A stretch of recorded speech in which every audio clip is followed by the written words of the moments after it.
A French MEP has hit out at EU bosses for accelerating their plan to bring Western Balkan nations into the club, saying France will obviously never be consulted on this decision. Dominique Bild, a member of Marine Le Pen's National Rally, tore apart David Sassoli's bid to align the Eastern European nations more with Brussels.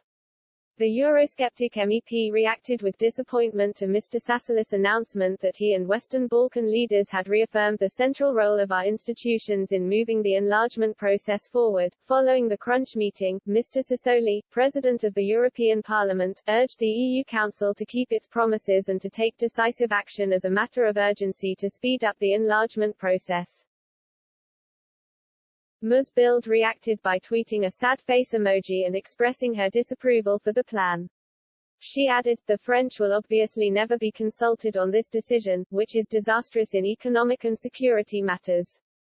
Speaking in the European Parliament yesterday, the lawmaker lashed out. She said, the loan of €613 million obtained from China for a coal-fired power station in Tuzla, Bosnian city, while this industry is still largely subsidized, also attaches Bosnia-Herzegovina to the new Silk Road promoted by Beijing, in defiance of European criteria in energy matters. But what is most unacceptable is on the one hand the risk of repatriation of jihadists because the Balkans have the highest concentration in Europe, and on the other hand the migratory crisis from Pakistan in particular with the corollary of the infiltration of radical Islam.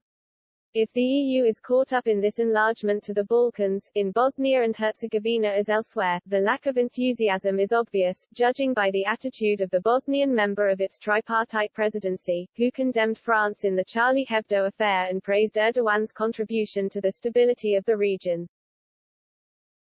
The EU, which has given Bosnia and Herzegovina €1.19 billion in pre-accession funds, is therefore not getting anything from its investment in the region and from an enlargement process that shouldn't take place.